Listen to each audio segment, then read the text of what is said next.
Okay, long weekend, I'm back. Today's a big day, ladies and gentlemen. Tonight, we see RJ Barrett play basketball back to back, that is, because we see him play basketball again tomorrow. Today, we see Canada against Greece, and tomorrow, we see him against China. Both of these games are qualifying games to get them into the Olympics, so it is a must-win for both games for Team Canada. They have a bunch of other players, Kem Birch, Dwight Powell. They got Anthony Bennett. They got a bunch of other Canadian names. Not as many as you might expect. Yes, Andrew Wiggins on the team, but guys like Shai Gilgeous-Alexander, Brandon Clark, like some of those guys that you were hoping to see be on the team, they will not be on the team, at least not right now. So I'm just excited to see RJ Barrett. That's all I care about tonight. RJ Barrett. Also, speaking of the Olympics, people know my thoughts on the Olympics. I am not crazy about sending big superstars across for the Olympics, not because that I just want to be a killjoy and not see big stars play, but because I want to be a little bit more challenging.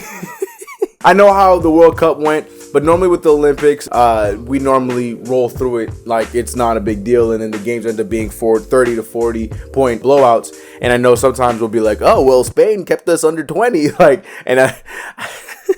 Anyways, I'm just saying, especially now with the NBA and there being such short turnaround, so many injuries in the league, to me, it just makes no sense to send those big players out there. I feel like we should be sending in more the upcoming stars, the tier 3 kind of guys to the Olympics to be competing in these kind of games. That's just my personal opinion. But all that being said, unfortunately, it's looking like Julius Randle, who we knew did not make the final cut for the Team USA roster, was, well, he got hit with seniority because of the whole situation with Kevin Love being there before, being a previous Olympian. He's going to be on the team rather than Julius Randle, and that he was this close to making the squad. Instead, they went to go with their old guy, Kevin Love, who was going for a final ride for another run in the Olympics. And to be real with you, as upset as I should be, I'm not, because personally, like I mentioned before, I'd much rather Julius Randle take this short offseason off and improve on the little things that he needs to improve on in his game. Yes, it would be tremendous to see him represent the country and play for Team USA, and that's something that I'm sure all of us would love to see, especially us Knicks fans, just because then we can see him playing more basketball, because hell, we're seeing Frank Ntilikina play, we're about to see RJ Barrett play, stuff like that. But at the same time, for Julius Randle, I would love to see it, but I'm also okay with it. I'm not too upset about it. It is what it is. And we've seen this happen before with the Team USA's, it's just, that's how it is. That's how it is at every level of basketball, high school. That's just why I have seniority, and that's how it goes. You go with the guy that went. I'm not too upset about it. I know a lot of you guys are very pissed off because you just want to see Julius Randle play and represent. I get that, but you know what? He'll be all right. But anyways, let me know your guys' thoughts about that in the comments below. But I do want to further talk about Julius Randle in this video. It is being rumored that the New York Knicks brass do not share the same fear or share the same worry that some Knicks fans may have when it came to Julius Randle, especially after his subpar playoff series against the Atlanta Hawks. It's looking like the New York Knicks feel very confident in how he can handle playing in front of the Garden crowd in big moments. So does that mean there's a long-term future for Mr. Randle? Might be. Let's talk about it. Run the intro.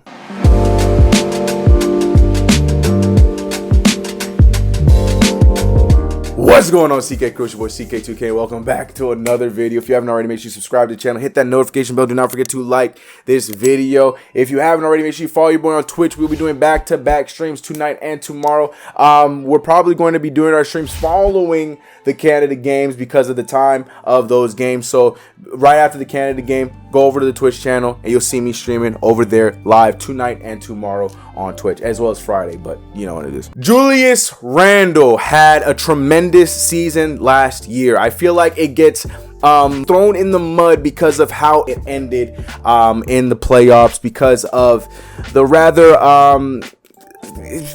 inconsistent to not very good play that he showed against the Atlanta Hawks. Now, sure, if Julius Randle probably played at somewhat close, if not to the same level that he played during the regular season, it might be a different conversation. But at the same time, watching the Atlanta Hawks and seeing how they've gone through some of the NBA's best teams and how they've competed against some of the NBA's best teams being led by Trae Young, you might have to wonder, would it have made a difference? Who knows? But the main point here right now is Julius Randle, and after seeing how he handled his first playoffs, a lot of Knicks fans fans were already ready to throw him off a cliff and say, well, let's run him from the last year of his contract and then we'll move on from him. This was a fun ride. People are already talking about putting him in trades, sending him off to other places and this, that, and the third. And I believe that it's too soon for any of those kind of conversations. I've been on board the bandwagon of let's see him in a second year under Tom Thibodeau before we talk about any kind of max contract extensions. But in that same breath, I'm 100% on board of an extension for Julius Randle long term. I'm just more concerned about the amount in this said contract. That's the only thing I'm worried about. Because let's face it, Julius Randle and RJ Barrett and our younger guys, along with a bunch of other journeyman role players, got us to the playoffs in Tom Thibodeau's first year in what you can call an overachieving year, whatever kind of excuses you want to bring to me in the comments below. Fact of the matter was, we did make it to the playoffs and we handled business with the guys that we had right now. And now coming into an offseason where we can only improve from here, which we know being the Knicks could not happen, but I believe in the front office we have right now that we will only improve from here, from getting an actual starting point guard, from getting a full deep roster to go along with some of these guys that is a little bit younger but also a little bit more experienced as well. Like, we can only go up from here and we can only see what happens next with Julius Randle. And then we also have to factor in the key factor that there will be people in the Garden starting next season throughout the regular season, just like normal, you know what I mean? And that was something that was different this year compared to last, where they were playing in empty stadiums for the beginning and part of the season until the end when things lifted and people were starting to go into the stadiums. So there's little factors here and there, but Julius Randle, to me, we have to remember the fact that without Julius Randle, without the season he has, there is no playoffs, there is no conversation of that, there is no Knicks going in this right direction where players and people are noticing the team, and we could see more players and possible prospects want to come to the New York Knicks and not be so scared of the Knicks, a lot like how Kyrie and Kevin Durant were to go to Brooklyn. There isn't that without Julius Randle, and for that, I feel like trading away and moving away from Julius Randle only sets you in the wrong direction. I think the conversation as far as the max contract and stuff like that, I think that's a more realistic conversation to have, yes or no on the max. But as far as extending him, that conversation is out the window. He needs to be extended. Julius Randle should be a Knick for another contract round. I think that's just point blank, period. Now, like I mentioned previously, the Knicks brass, according to Ian Begley, they're very confident in Julius Randle and they're looking to move forward with Julius Randle because they believe that he is someone that can handle what it takes to be a player, a mainstream player, a number one, a number two, an all-star in New York City. Ian Begley saying this. People in the organization also value and appreciate Randle's ability to handle adversity in New York. They are impressed by Randle's ability to thrive this past season after dealing with all of the negativity of his first season in New York. Now, for those who may have been under a rock or probably want to continue to throw that 2019-2020 completely out of your head, and something like that obviously has not gone past the wayside to the New York Knicks brass, according to what Ian Begley said, and it shouldn't, because Julius Randle is right now entering his prime, and you're seeing, and if what last season showed you is what his prime is going to be,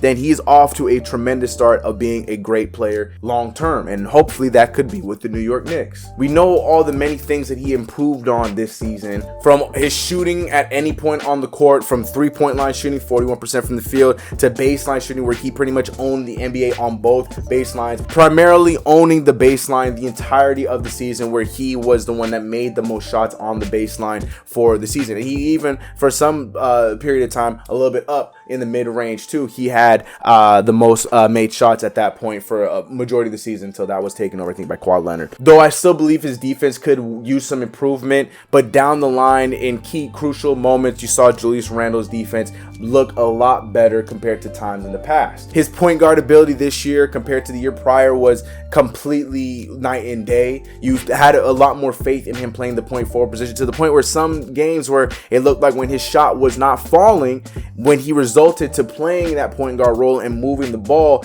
he almost thrived in that role where he was able to create better offense for everyone else. Julius Randle has made a lot of those improvements, and it's improvements in a way where what we saw this year might not be it for Julius Randle. There might still be another level for Julius Randle. Think about how scary that could be. Even if it's just a 25 points per game and maybe he jumps up to 11 rebounds. Regardless, you're getting that kind of play all season long from a player, that kind of production from a player. Maybe he never shoots 41% from three-point line again, but he does shoot 38% from three this year, still stays around 46, because even his first year as a Knick, he shot 46% from the field, and in this year, it was 0.456, which I round up to 46%. Those are the kind of things that you could see him do, but then you're also seeing RJ Barrett with his 25. You're seeing RJ Barrett probably around 20 this year, 18, 20 this year. You're getting a better play out of Lonzo Ball. We have our center in Mitchell Robinson possibly going forward. So you got to realize that there's so many other factors to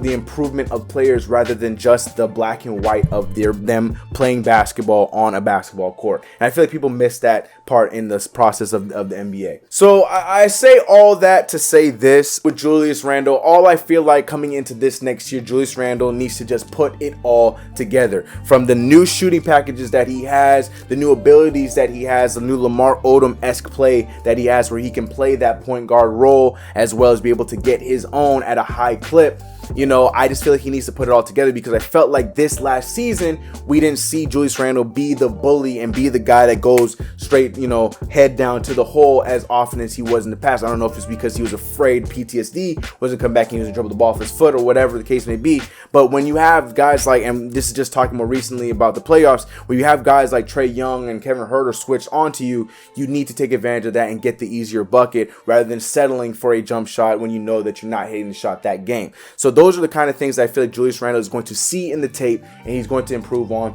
for his next season and his next step of improvement. What do you guys think about that? Do you guys agree with the New York Knicks that there is absolutely no fear? Go forward with making this guy one of the main pieces for your team. Give him the max, give him the bag, move forward, and let's run it back, because like they said, he's one that is able to handle the situation, handle the Garden, handle New York properly and the right way as a New York Knick, and that's something you want to keep around. What you guys' thoughts on that? Let me know in the comments below. What you guys' thoughts on Julius Randle? What do you think needs to be improved? What do you think is next for Julius Randle? Guys, if you haven't already, make sure you subscribe to the channel, hit that notification bell. Do not forget to like this video. Make sure you go check out the other channels, CKTV and CK Hoops. Links are in the description below. I'm uploading other NBA content over on CK Hoops, so you don't want to go miss that. Go hit that link in the description below. Also, you know what it is. Go join the Discord, join the conversation. You'll see when everything is uploaded over there. And yeah, I'll catch you guys in the next one. Let's get it. RJ Barrett tonight, baby, back to back. And because of that, the Twitch stream tonight will be on right after that game. So you heard it here first. After that game is done, go over to Twitch. We'll talk about it. We'll have some fun, all right? I'll see you guys later. Cold pizza Tuesday. I got food up in the fridge. Y'all keep looking for that new wave. I think I like it how it